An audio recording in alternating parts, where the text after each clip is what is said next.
Barring intervention, Edmonton man faces deportation to Uganda's harsh anti-gay climate. It is imperative to recognize the genuine danger he faces due to his advocacy and sexual orientation. Author of the article, Jackie Carmichael, published December 15, 2023, last updated 1 day ago, 5-minute read. Edmonton, Uganda. Sue, a gay Edmonton man facing deportation to his native Uganda, obscures his face while posing for a photo on Thursday, Dec. 14, 2023. Photo by David Bloom, Postmedia. A gay Edmonton man faces deportation to Uganda on Monday at midnight, unless someone intervenes. Sue's apartment is in disarray. His furniture's been sold, he donated most of his clothes. He will be allowed one piece of luggage and a carry-on when he returns to his country of birth next week, a land where homosexuality is considered a curse and illegal, punishable by life imprisonment. The Parkdale resident, now 25, came to Canada to study in 2018 with dreams of completing a Bachelor of Science degree and becoming a doctor. When my parents found out about my being gay, they stopped funding my tuition, he said. A refugee claim was unsuccessful.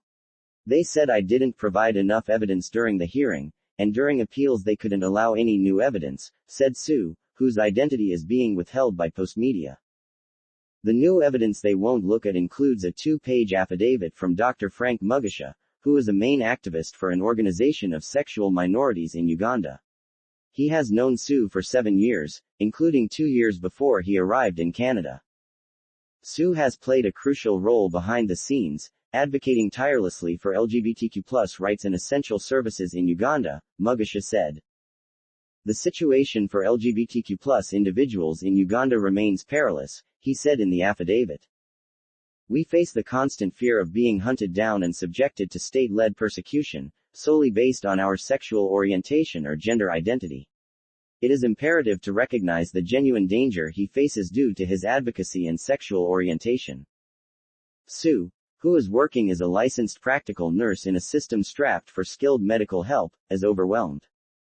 I've heard the Prime Minister so many times say he will do whatever it takes to fight for us LGBTQ2S people, he said. Sue's attorney, Michael Batista of Batista Migration Law Group in Toronto, said the situation in Uganda for the LGBTQ community is one of the worst in the world.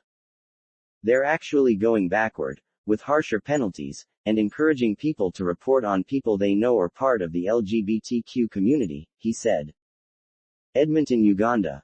Sue, a gay Edmonton man facing deportation to his native Uganda, obscures his face while posing for a photo on Thursday, Dec. 14, 2023.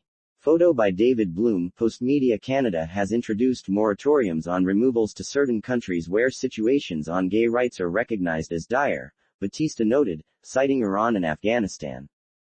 I'm not quite sure on why there hasn't been a moratorium on the removals of LGBTQ individuals to Uganda, considering Canada has taken a position that's very vocal on LGBTQ rights in Uganda, he said, adding that the threshold of evidence in this case is extremely high.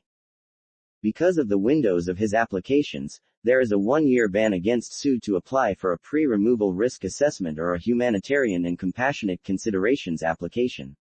He will be eligible to do so next July, but he is slated for return to Uganda's harsh environment on Monday. Batista filed a stay of deportation application with the federal court in Toronto to halt Sue's deportation. We're hoping the court will hear his motion before his removal date, he said. Sue's very stressed, he's very anxious, he's looking at a life of hiding his identity, who he is, or being in prison the rest of his life. Those are his choices in Uganda. Rebecca Purdy, senior spokeswoman for the Canada Border Services Agency, told Postmedia via email each claim is decided individually on its own merits based on the evidence and arguments presented, and in accordance with Canada's immigration laws. Canada is monitoring the situation. A statement from the Office of the Minister of Immigration, Refugees and Citizenship said Canada is deeply troubled by the proposed anti-LGBTQ legislation in Uganda. As Prime Minister Trudeau has stated in response to this legislation, no one, nowhere, should have to live in fear because of who they are or whom they love, said the statement. In making its decisions, The Immigration and Refugee Board of Canada takes into account whether an individual has a well-founded fear of persecution based on race, religion, political opinion, nationality, or membership in a particular social group, including 2S LGBTQI+. Canada is monitoring the situation in Uganda and remains committed to offer refugee protection to those who need it, including individuals who have been persecuted on the basis of their sexual orientation, gender expression, gender identity, and sex characteristics, the statement said, citing a new exemption allowing Ugandan nationals who received a negative decision on their refugee claim in the 12 months prior to May 2023 to apply for an additional individual risk assessment prior to return to determine if a claimant faces elevated risk of mistreatment if returned to their country of origin. Sue's application falls outside those dates. Christopher Wells holds the Canada Research Chair for the Public Understanding of Sexual and Gender Minority Youth. He tagged Trudeau in a social media message Thursday. It is unconscionable to deport a gay man back to Uganda. This could mean death. The Canadian government needs to immediately reverse this decision, Wells tweeted. It's shocking, he said in an interview Thursday. Christopher Wells. MacEwan University Associate Professor Christopher Wells tweeted Prime Minister Justin Trudeau about Sue's imminent deportation to Uganda. Photo by David Bloom, Postmedia. File. This is a government that claims to be a champion of LGBTQ2S rights, and is now trying to deport a member of the community who is so clearly at risk. He's employed, working within our health care system and making a valuable contribution to our community. We're quite perplexed and dismayed by this when the stakes are so high, Wells said, calling on Edmonton Griesbach NDP MP Blake Desjardins and Liberal Cabinet Minister and Edmonton Centre MP Randy Boissonnault to do something to protect this individual, and actually live out the values Canada believes in as a champion of LGBTQ2S rights.